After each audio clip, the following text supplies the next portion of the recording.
Hello hi నమస్తే అండి. Welcome back to నేను మీ నాని.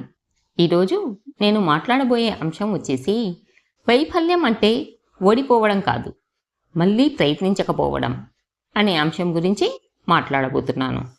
వైఫల్యం అంటే ఓడిపోవడం కాదు. మనలో చాలామందికి ఓటమి అనే పదం చాలా భయంకరంగా వినిపిస్తుంది, కనిపిస్తుంది. కానీ నిజం ఏమిటంటే ఓడిపోవడం అనేది ఒక దశ మాత్రమే. మొదటిసారి ప్రయత్నంలో విఫలం అవడం మనల్ని ఆపదు. అసలు ఓటమి అనేది మళ్ళీ ప్రయత్నించకపోవడమే. ప్రతి మనిషి జీవితంలోనూ ఆశలు, కలలు, కోరికలు ఉంటాయి. కానీ ఆ కలలు ఒక్కసారిగా నెరవేరవు. ప్రయత్నిస్తాం, తప్పులు జరుగుతాయి, కొన్నిసార్లు ఓడిపోతాం.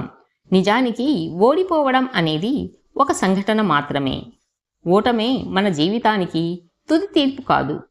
ఓటమి తర్వాత మళ్ళీ ప్రయత్నించకపోవడమే నిజమైన ఓటమి.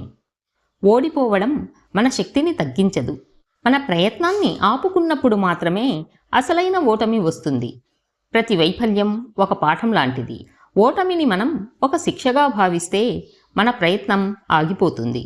ఒక చిన్నారి నడక నేర్చుకోవడం చూడండి, 100 సార్లు పడిపోవచ్చు, కానీ మళ్ళీ మళ్ళీ పడుతూ లేస్తూనే నడక నేర్చుకుంటాడు.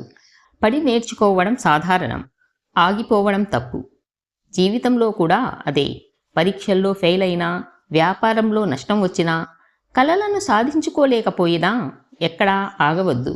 మళ్ళీ ప్రయత్నించండి. ప్రయత్నంలో ఆగితేనే నిజమైన ఓటమి. థామస్ ఎడిసన్ 1000కి పైగా ప్రయత్నాలు విఫలమయ్యాయి. కానీ ఆయన నేను విఫలమయ్యానని అనలేదు, 1000 మార్గాలు పనిచేయలేదని తెలుసుకున్నాను అన్నాడు. ఏపీజే అబ్దుల్ కలాం మొదటి రాకెట్ ప్రయోగాలు విఫలమయ్యాయి, కానీ ఆయన ఆగలేదు. చివరికి భారత్కి మిసైల్ మ్యాన్ అయ్యాడు. నెల్సన్ మండేలా 27 సంవత్సరాలు జైలులో ఉన్నా ఆయన మళ్ళీ ప్రయత్నించాడు. దక్షిణాఫ్రికాకు స్వేచ్ఛ తీసుకొచ్చాడు. ఈ ఉదాహరణలన్నీ చెబుతున్న ఒకే విషయం: వైఫల్యం అంటే ఓడిపోవడం కాదు, మళ్ళీ ప్రయత్నించకపోవడమే నిజమైన ఓటమి అని. విజయం ఒక్కసారిగా రాదు. ఓపిక ఉంటే మాత్రమే గెలుపు దొరుకుతుంది. దీనినే సహనం అంటారు. ఓటమి తర్వాత మళ్ళీ లేచే ధైర్యం కావాలి. దీనిని ఆత్మవిశ్వాసం అంటారు. ఒక్కోసారి ఫెయిల్ అయ్యే వరకు మనం అర్థం చేసుకోలేం. ప్రతి ప్రయత్నం మనల్ని గెలుపు వైపు నడిపిస్తుందని. వైఫల్యం తర్వాత మనం నిరాశ చెందుతాం. మనకి మనం ఎందుకు పనికిరాని వారిలా భావిస్తాం.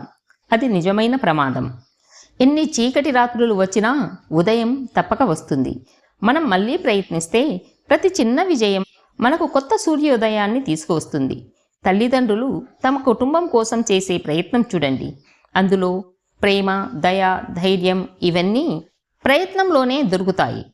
చివరిగా ఒక మాట, మనం గుర్తుంచుకోవాల్సిన నిజం ఒకటే: వైఫల్యం అంటే ఓటమి కాదు, మళ్ళీ ప్రయత్నించకపోవడమే నిజమైన ఓటమి. ప్రతి ప్రయత్నం, ప్రతి చిన్న విజయం, ప్రతి పాఠం మన విజయానికి దారి చూపుతాయి. అందుకే మీ కలలను సాకారం చేసుకోవడం కోసం మళ్ళీ ప్రయత్నించండి. ప్రయత్నించని వారే ఓటమి పాలవుతారు. ఈ వీడియో మీకు నచ్చిందనే అనుకుంటున్నాను. ఈ వీడియో మీకు నచ్చినట్లయితే లైక్ చేయండి, షేర్ చేయండి అండ్ సబ్స్క్రైబ్ చేయడం మర్చిపోవద్దు. మరొక మంచి వీడియోతో మళ్ళీ కలుద్దాం.